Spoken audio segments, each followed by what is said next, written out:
Jadi yang diceritakan Nabi Ibrahim tadi bahwa benci seseorang kita atas namakan maksiat itu tidak segampang itu. Karena jangan-jangan kebetulan yang maksiat itu keluarga kita. Apakah kita punya kebencian yang sama saat yang maksiat itu keluarga kita, atasan kita, teman kita? Ya kayak tadi. Kalau saya corong Jawa dibelenjani janji, ada orang janji sama saya nggak tepat waktu, saya bisa marah, itu pasti sebabnya jelas. Itu bawaan saya nggak berjasa sama saya. Kalau kata dokter Geli nggak cantik ya. Tapi kalau itu orang yang misalnya rektornya bilang, maaf ya saya tidak bisa datang hari ini, tidak apa-apa. Pasti manut itu. Atau yang nyulayan janji kiai itu, kamu harus teko itu. Ini betul apa-apa. Gayanya aja kita marah karena full wadi apa, ingkar sama. Intinya Nabi Ibrahim itu coba kalau yang maksiat itu anak kamu berharap saya ngasih tobat kan, bukan langsung tak habisin kan. Intinya Allah ingin bilang ke Nabi Ibrahim, andai kan yang maksiat itu anak kamu, ingin saya menghabisi apa tak kasih tobat? Ya kasih tobat ya. Ya seperti itu saya yang bikin. Jadi kita lunak, kita baik itu ya semuanya ingin la'allahum yarji'un, semoga mereka kembali, mereka tobat. Bukan lunak dengan arti mengakui maksiat itu satu kebaikan, itu yang bahaya. Kalau lunak sampai mengakui itu maksiat itu kebaikan, itu bahaya sekali. Tapi kita lunak karena kita ingin berproses untuk bertobat. Karena tadi kalau kita punya nurani itu mesti, andai kan yang maksiat itu anak kita atau teman dekat kita atau orang yang berjasa sama kita, apa kita bisa tegas? Kira-kira gimana? Bisa kamu tegas sama anak kandung? Berat. Ditantang minggat saja pusing gitu. Subhanaka la ilma lana illa ma 'allamtana innaka antal alimul hakim. Allahumma shalli wa sallim ala sayyidina Muhammad wa ala alihi wa sahbihi ajmain. Amma ba'du. Yang sangat saya hormati Dekan Fakultas Kedokteran UGM, juga tri dari Profesor Zaini, Profesor Ova Amelia, yang terhormat Dr. Naini, Dr. Profesor Dr. Madharina Zulia, dan semua yang hadir, termasuk teman kami Dr. Zulfikar, semua teman-teman kru, semua yang dari UGM, semua pendengar yang sangat saya hormati. Saya tidak akan cerita tentang perspektif kesehatan karena ini wilayah yang menangani kesehatan. Mereka lebih spesifik, lebih tahu. Tapi saya akan cerita tentang sejarah kurban.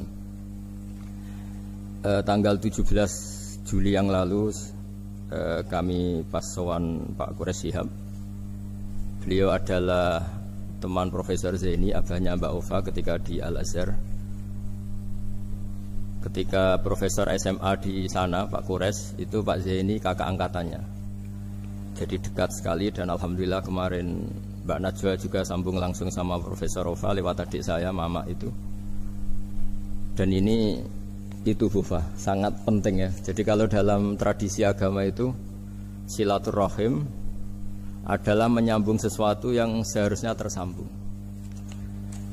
Saya masih ingat pesanan Pak Zaini, berkali-kali beliau bilang saya, agama yang masuk negara nggak konflik itu diantaranya paling spesial itu Indonesia, karena para wali ini mendampingi kultur daerahnya tapi tidak benturan. Misalnya kalau orang Jawa dulu pakai sesajen di sawah-sawah, katanya dimakan penunggunya. Ya penunggunya sawah itu kalau dulu ya pikirannya itu makhluk gaib. Di era modern ya penunggunya itu ya kambing, ayam itu. Jadi ya memang yang makan itu akhirnya. Tapi dulu itu aneh, diistilahkan dimakan penunggunya. Kalimat penunggu itu apa ya gak jelas, apa dengan tanda petik, apa penunggu betul gak jelas. Wali-wali datang tidak mengkafirkan itu, tapi terus dirubah jadi sedekah ke tetangga-tetangga. Jadi kultur itu nggak dilawan, tapi cukup diubah. Jadi makani demit menjadi sedekah ke tetangga. Nah cerita kurban juga seperti itu. Dulu tokoh-tokoh Quraisy, penunggu Ka'bah, itu dulu sudah ndak tauhid, sudah musyrik kalau dalam bahasa agama. Itu di mana-mana termasuk kebutuhan pokok manusia itu kalau kumpul-kumpul itu makan-makan. Itu mulai dulu. Terus korbannya itu ya pasti perempuan oleh dulu. Jadi hanya bagian masak, boleh makan nanti ngenteni luyan itu, ngenteni bekas-bekasnya. Sehingga yang nyortir Abu Jahal CS itu. Jadi yang kurban harus hewannya bagus, spesial, bahkan nggak boleh dikawinkan. Hewan yang mau dikorbankan itu nggak boleh dikawinkan, nggak boleh pernah dikendarai, nggak boleh pernah dipakai bajak sawah dan sebagainya. Semuanya serba spesial. Nanti dikorbankan di Ka'bah, yang dijual Ka'bah. Nah pertanyaannya, Ka'bah ini nggak pemakan daging, yang untung ya ketua-ketuanya ini, karena Ka'bah tidak doyan daging. Dan itu ya di atas namakan Allah, ini demi taqarrub ilallah, demi. Sehingga mereka bilang waqalu hadhihi an'amu wa harsun hijrul la yat'amuha illa man nasa'u bisamihim. Ini hewan kurban harus spesial dan yang berhak makan hanya orang-orang spesial, yaitu para penunggu Ka'bah, para sadanatul bait. Tapi karena mereka sudah tidak benar, tidak jujur, Islam mau merubah tradisi itu. Tapi kalau tradisi itu dirubah, maka Islam akan terkenal pelit, karena dari acara makan-makan menjadi tidak ada makan-makan.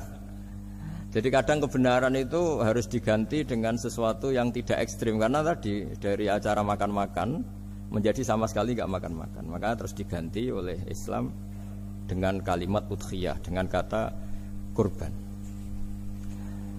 Nah kenapa itu harus terjadi? Karena kurban itu sebetulnya syariatnya Nabi Ibrahim, di mana orang Mekah itu memang turunan Nabi Ibrahim, sehingga sisa-sisa makan-makannya masih. Cuma mulai ada melenceng, ada sesajen, ada khurafat, ada bid'ah. Kemudian itu mulai masalah. Terus Rasulullah Muhammad SAW datang ingin benahi itu. Tapi yang dibenahi adalah menghilangkan kemusyrikannya, bukan makan-makannya. Akhirnya diganti oleh udhiyah. Nah kenapa ada kurban? Kalau dalam banyak literatur, Nabi Ibrahim alaihissalam itu Nabi yang paling, dengan tanda kutip, mengklaim kalau beliau itu orang paling sayang kepada Allah, paling dekat kepada Allah. Gak ada yang dicintai selain Allah. Beliau memaklumatkan itu baik secara lisan maupun di gemuruh hatinya, di bisikan hatinya, di detak jantungnya, pikirannya seperti itu. Pas itu beliau belum punya putra karena beliau termasuk lambat punya anak. Suatu saat ditakdir punya putra, yaitu Ismail. Pas seneng-senengnya jalan, pas seneng-senengnya punya anak, sama Allah disuruh nyembelih. Anak kamu harus kamu sembelih. Ibrahim kaget. Kenapa ya Allah? Kamu adalah orang yang sering ngomong bahwa yang paling kamu cintai saya. Tapi setelah ada anak kamu, kayaknya enggak. Protes Nabi Ibrahim, Pak. Yang benar Gusti, iya harus anak kamu. Karena beliau kadung janji, kadung komitmen yang paling dicintai Allah, tidak ada yang lain. Saya akan mencintai engkau ya Allah, meskipun harus mengorbankan anak saya. Singkat cerita terus disyariatkannya kurban itu. Ketika Nabi Ibrahim berkomitmen melaksanakan perintah itu, Ismail juga mau nurut, terus sama Allah diganti oleh hewan kurban yang bernama kambing itu.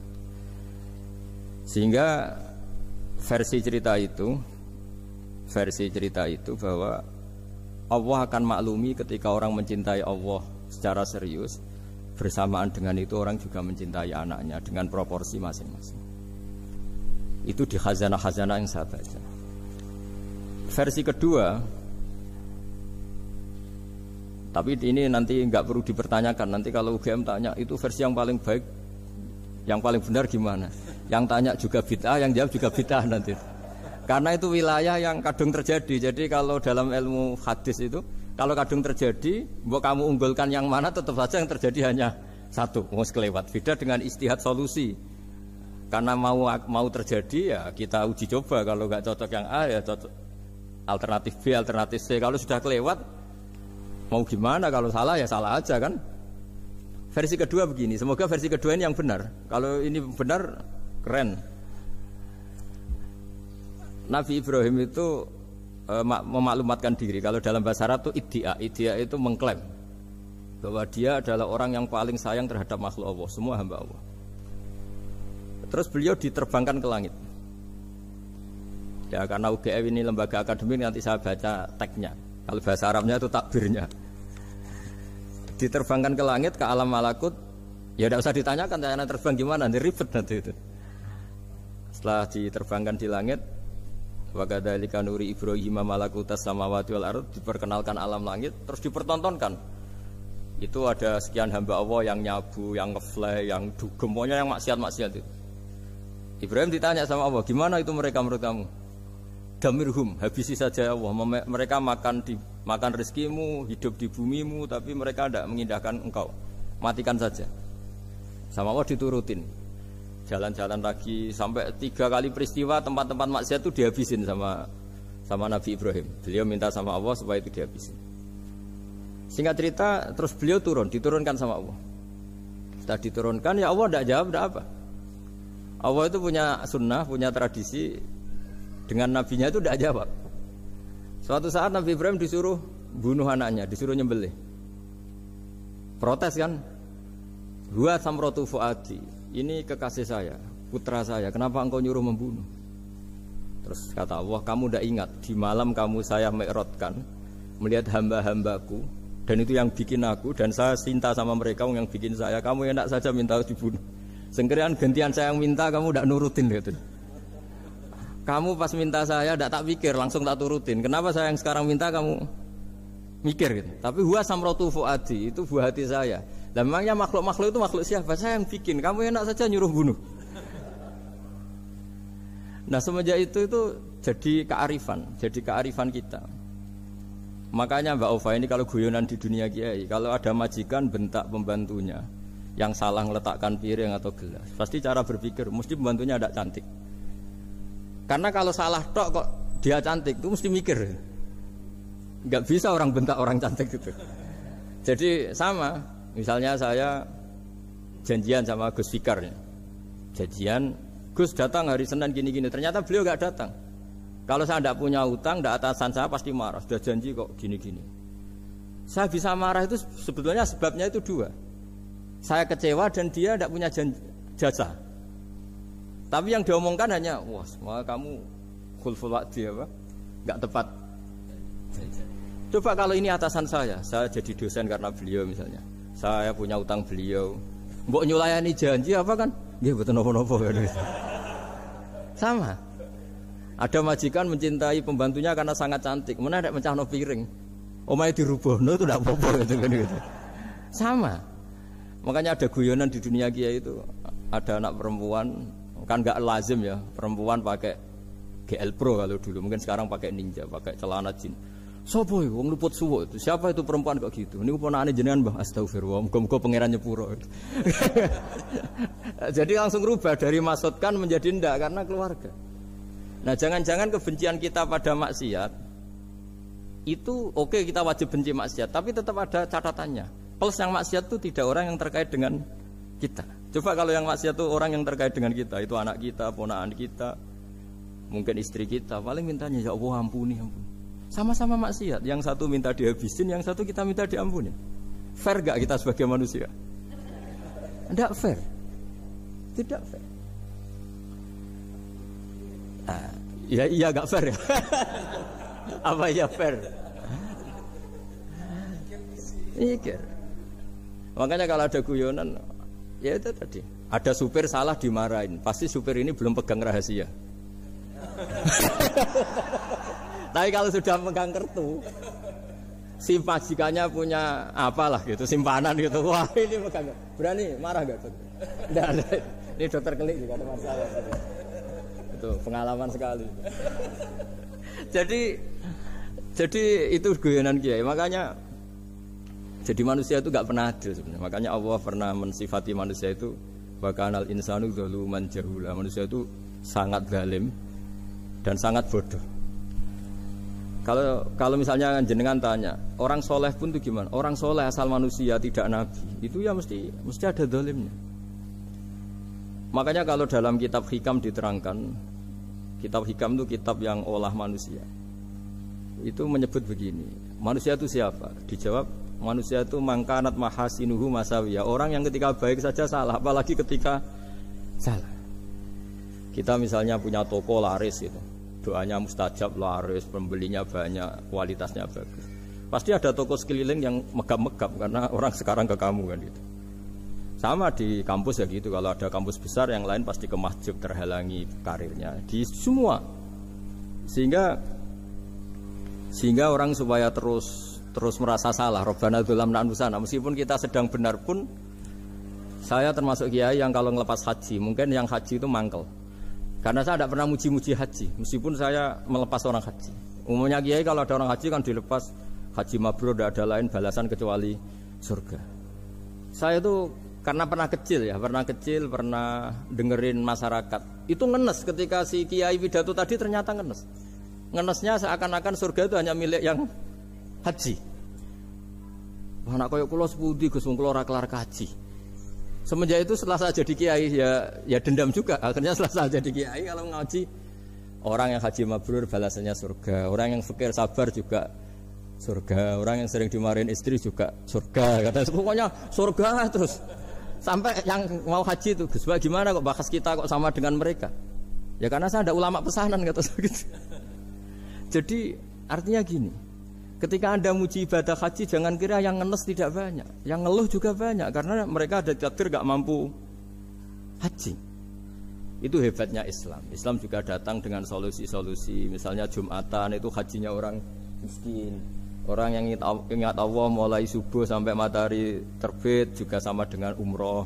Jadi karena tidak semua orang itu mampu haji. Jadi itu Islam. Jadi nanti tak bacakan. Jadi versi kedua itu Nabi Ibrahim diperingatkan Allah bahwa tidak seperti itu cara mengelola hambaku. Nah, Islam ini kata Allah anit tabi' millata Ibrahim hanifa. Referensinya Islam, mentornya Islam itu Nabi Ibrahim. Sehingga kita alhamdulillah punya sejarah wali songo. Saya punya orang tua Kiai Nur Salim itu sayang sekali sama umat. Mbah Mun juga gitu. Saya sama Profesor Zaini itu sudah mulai tahun 2000 terus tiap hari ketemu juga nggak pernah kecewa. Beliau itu pernah disalahfahami, mungkin Bu Ova belum dengar ini.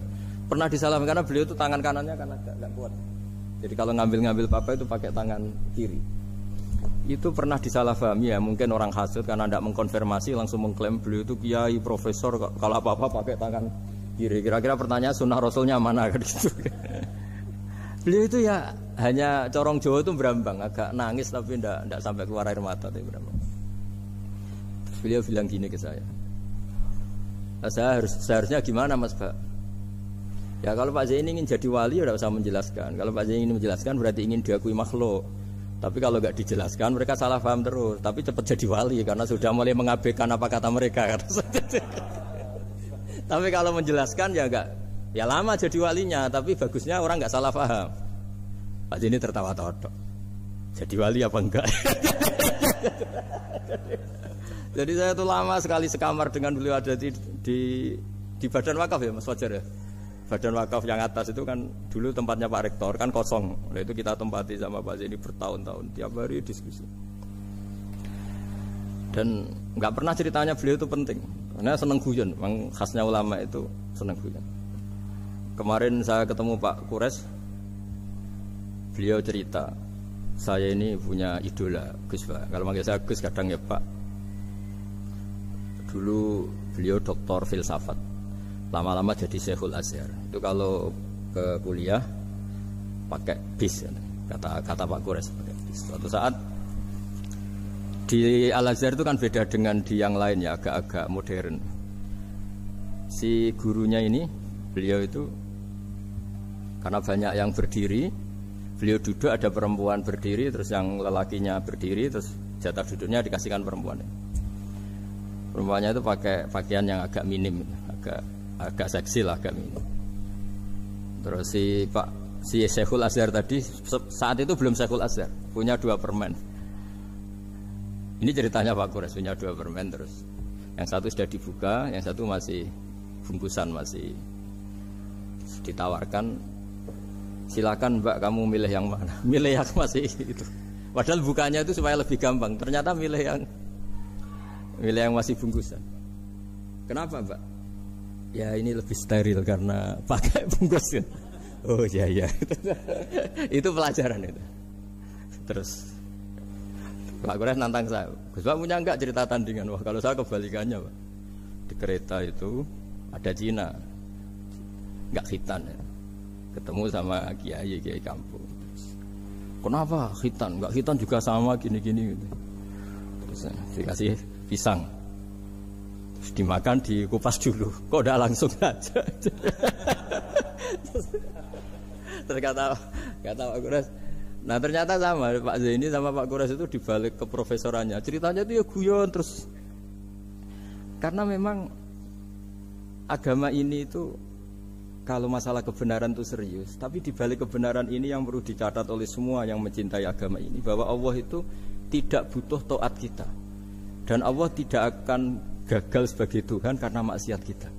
La tanfa'uhu ta'atuhum wa la tadurruhu maksiatuhum. Allah tidak akan ngefek ketika semua orang taat ya gak ngefek, semua orang maksiat juga gak ngefek. Karena Allah ini zat yang punya eksistensi sejati, sehingga hubungan kita dengan Allah itu tidak ngefek ke Allah, tapi ke kita sendiri. Sehingga mereka lebih rileks karena nggak merasa harus mati-matian bela Allah. Allah tetap Al-Qayyum, zat yang bisa berdiri sendiri. Sehingga di kitab-kitab itu ada bab namanya Mizahun Nabi, guyonan-guyonan Nabi. Itu ada babnya sampai di kitab Ihya, di kitab banyak lah gitu. Masyhur itu suatu saat ada orang sepuh sowan ke Nabi karena sudah sepuh. Beliau pamit lah, kira-kira jam segini pamit, ya Rasulullah saya mau pulang karena nanti kemalaman. Karena beliau jalan kaki yang orang sepuh. Kata Nabi, dah tenang saja di sini, nanti pulang kamu udah jalan kaki. La ahmilan naki alab ninakoh, nanti kamu tak naikkan anaknya unta. Pikirannya orang sepuh tadi namanya anak unta itu ya kecil. Wa ma fa'altu bibninako, apa yang bisa saya lakukan dengan anak unta? Sudah tenang saja. Setelah beliau ngaji lama, ya dikasih unta tua itu. Silakan kamu bawa unta saya ini. Ini kan unta tua, ada anak unta. Ya meskipun tua ya anaknya unta kata Nabi. Ya tapi cerita saja. Meskipun tua juga anaknya unta. Jadi agama itu rileks. Nabi Ibrahim, kembali lagi ya karena syariat Ibrahim. Nabi Ibrahim itu pernah minta supaya nyawanya itu diperpanjang, karena beliau umumnya orang itu kan ingin nyawa panjang, ingin umurnya panjang. Beliau yakin penting nyawa panjang, umur panjang. Allah tidak jawab gak apa. Suatu saat ada tamu, orangnya itu sepuh sekali. Nabi Ibrahim karena orang yang sangat menghormati tamu dikasih kurma, apa itu? Anggur. Itu setiap dimakan dikunyah meler lagi keluar. Karena sudah sepuh, nggak ada giginya, dikunyah keluar lagi. Itu jawabnya Nabi Ibrahim, ya Allah, masuk lagi ke kamar, sholat lagi, mengcancel doa panjang umur. Katanya Ibrahim, oh jenengan jawab toh. Gitu. Artinya kalau ingin tua sekali ya nasib kamu kayak itu gitu. Jadi karena beliau tahu itu jawaban terus masuk kamar, oh jawab toh Gusti jenengan, terus membatalkan doanya. Itu Nabi Ibrahim. Kalau orang sekarang enggak, ndonga ngarani, ya tua ya tetap sehat, tetap wah itu. Itu lebih ribet itu. Iya, jadi karena doa itu kalau enggak diperjelas itu ya repot. Ini cerita supaya kita berislam itu ceria. Saya Mbah Mun itu meskipun kiai top, senengannya nggih guyon bapak saya. Tapi guyon itu ada yang wajib. Saya dulu itu janggal. Ini cerita ya, mungkin kalau di kampus-kampus umum agak asing, tapi ini cerita. Nuduh zina itu dosanya besar sekali. Saya ulang lagi, nuduh orang lain zina itu dosanya besar sekali. Disebut bab qadzaf. Saya pernah menjumpai 3 kiai besar, Bu Ova, 3 kiai besar. Kiai top semua. Di majelis itu ada gosip bahwa si A itu punya selingkuhan sama Sri itu misalnya, atau dengan siapalah, dengan perempuan. Itu kalau di Arab itu senengannya pakai Salma, Laila Majnun Salma. Kalau di Jawa itu kasihan korbannya itu. Ya, tapi itu contoh saja. Itu si Kiai 3 tadi gak ngefek, malah tanya gini, loh apa perempuannya cantik? Wah cantik sekali Mbah. Cantiknya sampai kayak apa? Malah bicara cantiknya perempuan. Saya itu ya pertama iskal. Ini Kiai kok bakas orang apa? Cantik. Orang ayu ya. Setelah majelis itu bubar, yang penggosip tadi ya yang gosip ini gak kiai, yang pembisiknya ada kiai, yang gosip ini gak kiai. Cuma Kiai 3 ini posisi mendengar. Tapi malah tanya cantiknya tadi. Singkat cerita setelah orang itu pulang bilang gini, Gus. Itu kalau saya bilang iya dengan gosip itu, saya ikut qadzaf, saya ikut menuduh orang lain zina. Itu dosa besar. Selain itu saya kiai, kalau saya bilang iya dianggap membenarkan. Maka untuk mengalihkan nggak bicara nuduh, jadi guyon tadi. Jadi guyonnya itu, karena kalau kita tadi bilang iya, artinya mengiyakan. Dan itu artinya qadzaf, punya dosa besar karena nuduh orang lain zina. Diperparah dia kayak besar, kan orang menjadi percaya karena yang ngomong bukan penggosip lagi, tapi ya, maka dialihkan tadi. Loh, ayo nucung. Sampai segitunya kearifan. Sehingga dulu ketika Ma'is itu seorang sahabat yang pernah salah besar. Itu Nabi ketika beliau ada gosip salah gitu ya, Nabi masih jangan-jangan kamu hanya mimpi, Cung. Jangan-jangan kamu hanya megang, tapi tidak sampai zina. Sampai terakhir Nabi tanya, Afi aklikaseun, jangan-jangan otak kamu ini sudah agak error. Saking tidak inginnya Nabi mempercayai hal-hal seperti itu. Nah, problem kita di zaman sekarang justru kadang nyari-nyari supaya tahu buktinya. Yang dulu para orang soleh menghindari bukti itu supaya enggak suudzon, sekarang orang mencari-cari bukti. Padahal itu dilarang, wala tajassasu, orang enggak boleh mencari-cari kesalahan orang lain.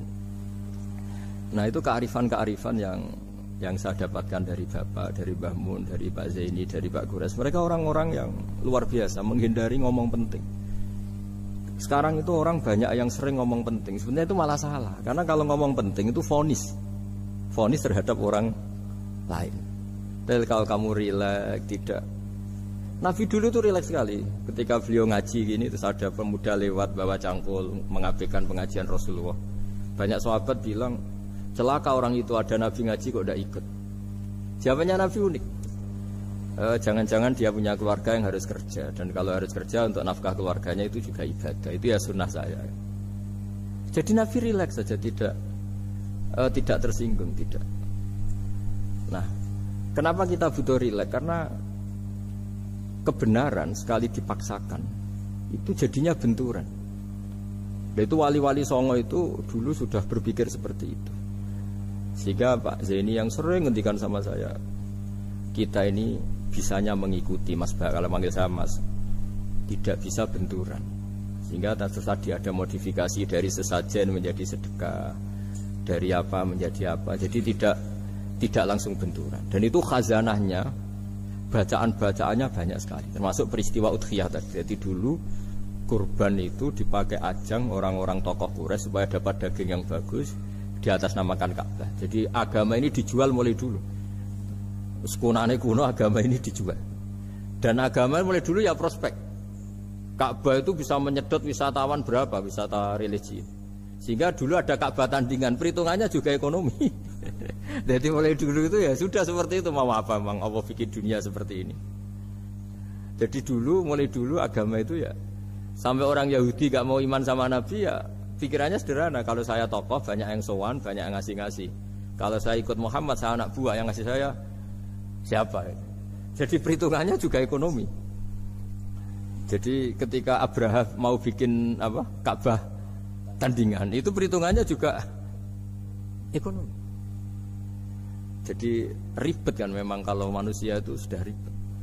Tapi Islam ini datang bukan untuk itu, tapi memaklumi itu. Itu hebatnya Nabi Ibrahim. Ketika beliau berdoa, ya Allah, keluarga kami saya tempatkan di Mekah. Rabbana liyuqimus sholata faj'al af'idatam minan nasi tahwi ilaihim warzuqhum minas samarat. Cuma menurut Islam dibalik, ya Allah, kita ini ingin anak-anak kami ini bersujud kepada Engkau, ingin anak-anak kami ini melakukan sholat. Tapi mereka ini manusia yang untuk ketahanan hidupnya butuh makan, butuh rizki, butuh ekonomi. Maka tolong ekonominya dijaga ya Allah. Jadi dibalik, demi sholat menjaga ekonomi. Jangan dengan demi ekonomi meninggalkan sholat. Jadi dibalik, jadi demi sholat menjaga ekonomi. Juga termasuk menjaga politik. Andaikan tidak ada orang Islam yang cakap politik, terutama yang soleh-soleh, kemudian negara bikin aturan ala mereka, sholat dianggap larangan, pengajian dengan larangan, juga repot. Makanya mulai dulu kiai-kiai itu ya politik, karena nggak ingin negara ini diatur oleh orang yang anti sholat, anti agama. Karena kalau negara terserah yang sedang jabat, kemudian yang jabat tidak soleh, bisa nganggap maksiat tidak ilegal, yang pengajian justru ilegal. Nah, di sini kenapa banyak orang-orang soleh dulu ya rata-rata ya berpolitik mulai sebelum kemerdekaan sampai setelah kemerdekaan. Jadi itu ada filosofinya. Nah, bahwa ada oknum-oknum yang tidak seperti itu ya monggo, itu oknum. Tapi sebetulnya awal-awalnya kenapa banyak orang soleh yang politik, karena nggak ingin negara ini dipimpin oleh orang-orang yang anti agama, anti kebaikan. Sehingga berkahnya apa? Berkahnya negara ini berkonstitusi secara Islami. Meskipun tidak negara Islam, tapi tadi hak-hak asasi manusia terjaga, hak belajar, hak beragama, hak ibadah. Coba bayangkan kalau kita jadi korut, Korea Utara kan pusing. Jadi, nah itu uniknya. Lagi-lagi ini cerita uniknya. Itu mulai dulu itu tidak ada benturan. Ketika ada Masumi, ada Partai NU, ada macam-macam. Muhammadiyah datang di Jogja itu Mbah Ahmad Dahlan itu teman dekatnya Mbah Hasyim. Saya tahu banyak tentang, namanya dulu Darwis.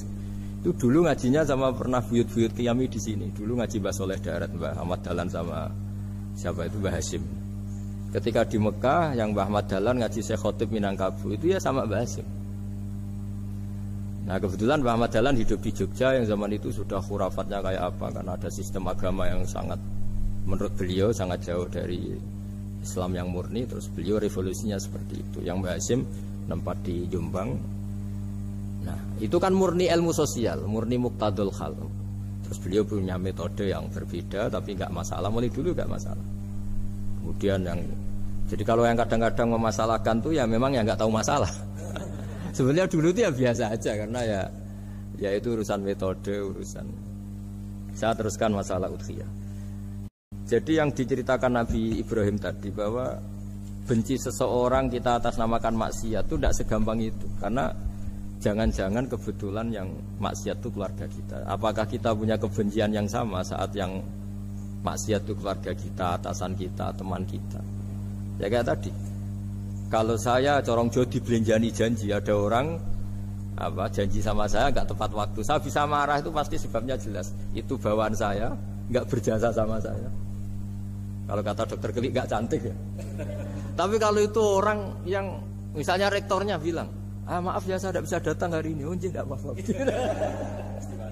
Pasti manut itu. Atau yang nyelayan janji kiai itu, cuma ngurus itu teko itu. Ini betul apa-apa. Gayanya aja kita marah karena khulful wa'di apa? Ingkar janji. Sama. Intinya Nabi Ibrahim itu coba kalau yang maksiat itu anak kamu berharap saya ngasih tobat kan? Bukan langsung tak habisin kan?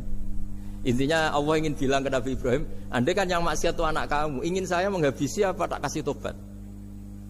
Ya kasih tobat ya. Ya seperti itu saya yang bikin. Maka di Al-Azhar sana kalau cerita orang-orang alim itu masyhur. Ada tempat maksiat mau dihabisin sama orang-orang yang sangat keras. Ketemu Syekh Mutawalli Sa'rawi, ditanya, andai kan mereka mati saat maksiat, itu mereka ke surga apa ke neraka? Ya ke neraka. Terus ditanya sama Syekh Mutawalli, kalau mereka ke neraka, akan adzalika muradan Nabi? Apa seperti itu yang digandaki Nabi, umatnya mati terus masuk neraka karena belum tobat? Tidak, Nabi inginnya mereka tobat dulu. Ya sudah, jangan dihabisin. Kamu berproses ikut mentobatkan mereka. Kebetulan ini mau mendengar. Jadi kita lunak, kita baik itu ya semuanya ingin la'allahum yarji'un, semoga mereka kembali, mereka tobat. Bukan lunak dengan arti mengakui maksiat itu satu kebaikan, itu yang bahaya. Kalau lunak sampai mengakui itu maksiat itu kebaikan, itu bahaya sekali. Tapi kita lunak karena kita ingin berproses untuk bertobat. Karena tadi, kalau kita punya nurani itu mesti, andai kan yang maksiat itu anak kita, atau teman dekat kita, atau orang yang berjasa sama kita, apa kita bisa tegas? Kira-kira gimana? Bisa kamu tegas sama anak kandung?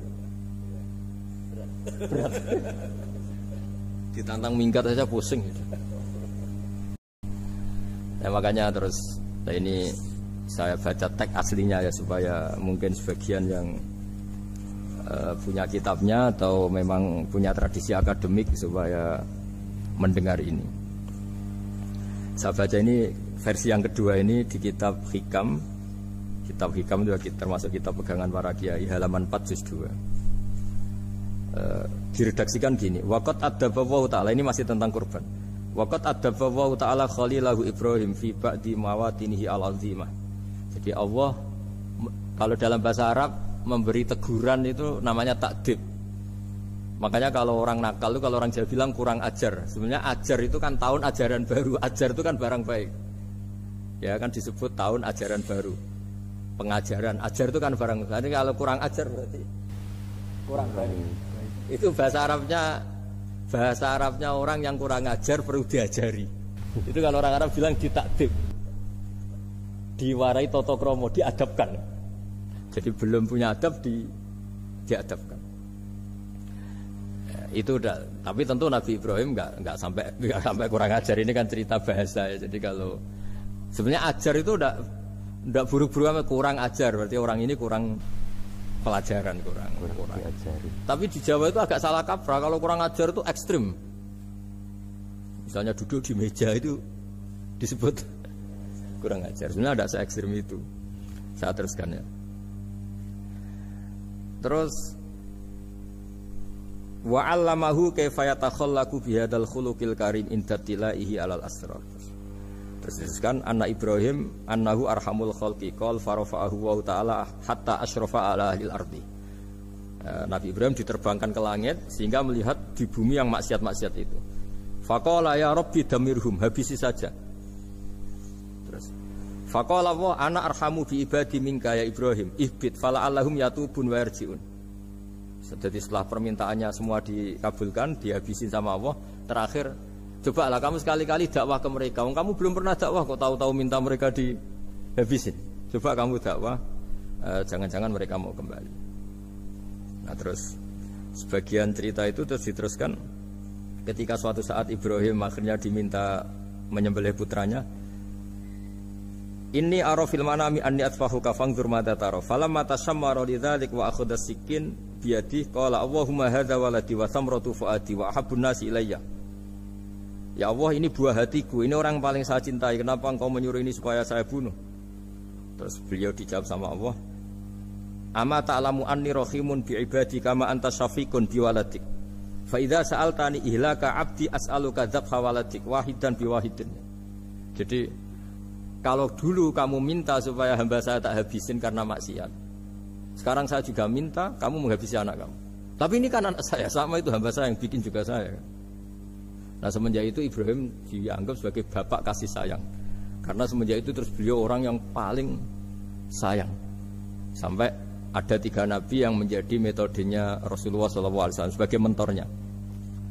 Kalau Nabi Nuh melihat kemaksiatan langsung bilang, Rabbi la tazar alal ardi minal kafirina dajaro, habisi semua ya Allah.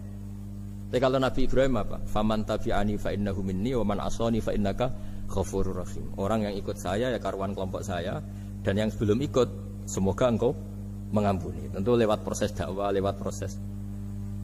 Nah, Wali Songo, kembali ke Wali Songo dan para guru-guru kita, itu seperti itu semua. Jadilah Islam yang di Indonesia, Islam rahmatan lil alamin, itu konstruksinya ya dari ilmu-ilmu seperti ini. Bacaannya seperti ini. Karena ternyata kita tegas tadi ujung-ujungnya karena itu tidak cantik, tidak atasan kita, tidak berjasa sama kita. Kamu kalau ada supir telat, supir kok telat datang kantor gitu, pasti supir itu belum pegang rahasia. Setelah pegang rahasia tak jamin aman itu meskipun telat. Karena lebih ngeri pasti. Artinya manusia itu kayak apa ngeklaimnya tegas, disiplin, objektif. Kira-kira iya apa enggak? Enggak lah kayaknya ya. Ya pasti tadi. Nah itu yang makanya bapak saya kalau guyon sama saya itu, kan umumnya orang itu kalau di dunia kiai muji istiqomah. Istiqomah itu konsisten jadi imam masjid, konsisten jadi guru, jadi apa. Kalau bapak itu sering guyon ke saya, iku istiqomah apa mau digenti wong liya katanya. Artinya di balik istiqomah itu juga ada catatan lain. Jangan-jangan ambisi gak mau diganti orang lain. Jadi intinya manusia itu dalam benar saja ada unsur salahnya, apalagi pas salah gitu maksudnya. Nah ya pas benar saja ada unsur salahnya, apalagi pas salah. Itulah dengan sudut pandang seperti ini adalah orang terus gak gampang menghakimi orang lain. Karena manusia yang baik adalah cukup dia merasa aibnya banyak, salahnya banyak, kemudian itu menyibukkan dia dari mencari-cari aibnya orang lain. Makanya kalau dalam cerita Ibrahim alaihissalam, karena kurban itu identik dengan syariatnya Nabi Ibrahim. Ini saya punya catatan yang kemarin tak baca juga di Jakarta. Itu suatu saat Nabi Ibrahim itu didatangin orang Majusi dulu. Orang Majusi itu ya tidak beragama. Singkat cerita Nabi Ibrahim itu terkenal kaya dan suka menghormati tamu. Dulu tamu itu sangat penting dihormati karena dulu nggak ada warung, terus padang pasir. Kalau sekarang itu ya wajib dihormati tapi tidak wajib-wajib banget. Karena biasanya sudah marung di mana-mana. Sudah marung di mobilnya bawa apa? Bekal. Kalau dulu di padang pasir, kalau tamu nggak dihormati bisa mati betul. Kadang sudah hari perjalanan itu nggak makan nggak apa karena di padang pasir, warung nggak ada, nggak bisa ngopi-ngopi ya dulu. Sehingga kalau menghormati tamu dulu itu pahalanya luar biasa ngasih makan itu. Kalau sekarang ya pahalanya biasa aja karena ya tamunya makannya ya biasa aja karena sudah kenyang duluan itu. Singkat cerita orang ini datang ke Ibrahim minta dikasih makan. Nabi Ibrahim mengatakan kamu syaratnya harus Islam dulu, kalau enggak kasih makan. Karena Ibrahim itu seorang nabi dan beliau komitmennya seperti itu, si tamu tadi putus asa. Akhirnya walla itu ya sudah meninggalkan Ibrahim. Setelah beberapa jangkah Allah bilang ke Nabi Ibrahim, orang itu umurnya berapa tadi bilang ke kamu? 50 tahun. Pernah enggak orang itu kelaparan? Kata Allah, enggak, baru ini kelaparan. Terus kata Allah, mundu khamsina sanatan nut'imuhu ala kufri. Falau nawal tahu lukmatan min ghairi antu talibahu bitahiri dinik lakana ahsan. Orang itu umurnya 50 tahun. Itu ya tak kasih makan padahal dia Majusi. Kamu baru diminta sehari saja minta syaratnya Islam. Terus itu ada di kitab apa Ar-Risalah Al-Qusairiyah di halaman 262. Jadi cuma dulu itu motifnya semuanya agama, bukan atas nama demokrasi atau kebebasan beragama. Karena dulu itu orang dulu itu kan saking sayangnya Allah, apa-apa konstitusinya ya perintah Allah. Dan ternyata perintah Allah seperti itu. Akhirnya dipanggil. Kemana ya Majusi ke sini tak kasih makan. Terus Majusi kan kaget. Ada apa? Kenapa kamu rubah? Ditegur Tuhan. Iya, ditegur Tuhan. Jadi dan alhamdulillah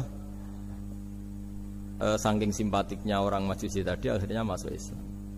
Sama itu kan mirip orang Yahudiyah atau Yahudi itu yang tanahnya itu diambil ya sama Amr bin As untuk perluasan masjid di Mesir. Ya ketika lapor ke Sayyidina Umar, ngiranya itu kan dibenarkan perluasan masjid, ternyata Umar belain yang Yahudi. Iya, yang punya tanah harus dikembalikan tuh haknya. Jadi Islam itu menghormati hak kepemilikan meskipun itu milik non muslim. Jadi kata Allah, mut khamsina sanatan nut'imuhu ala kufri. Falau nawal tahu lukmatan min ghairi antu talibahu bitahiri dini. Buat dikasih makan aja, tidak usah nyuruh ganti agama. Wong saya saja yang Tuhan ngasih makan dia sudah 50 tahun tanpa syarat. Tanpa syarat. Ya jadi ini cerita ya Bu Ufa. Jadi kita mungkin kenangan saya dengan Bapak, Bu Ufa dengan Profesor Zaini. Kebetulan teman dekat sekali sama saya dan hampir tiap hari saya ketemu, minimal 3 jam bertahun-tahun. Sampai kalau kehabisan cerita, akhirnya cerita keluarganya karena kesuwan belajar kan akhirnya cerita keluarga. Maksud saya tadi ini saya cerita ini barang baik. Ketika beliau pernah ditahan karena aktivis dulu, itu pas mau lahirnya Bu Ova, terus beliau berdoa mati-matian, delalah dibebaskan. Beliau sempat nunggu kelahirannya Bu Ova ini, terus dinamai Aufa Amalia. Itu kalau dalam bahasa Arab itu Aufa itu Allah memenuhi apa yang saya angen-angen. Jadi itu ceritanya itu gitu. Jadi nama itu spontan aja ketika iya, jadi beliau itu aktivis dulu. Bukan dipenjara karena korupsi atau kriminal, bukan karena aktivis. Karena kalau model sekarang Bu, kalau nggak dijelaskan detail ditahan karena aktivis, nanti dikira ditahan karena yang lain. Ribet kan? Jadi ditahan karena beliau itu dulu aktivis, bukan karena apa. Ya saya kira demikian. Monggo kalau ada sesi tanya jawab. Kalau Tapi yang ringan-ringan saja nanti jadi serius. Berapa pertanyaan? Apa waktunya pakai waktu? 10 menit ya? Ini pas.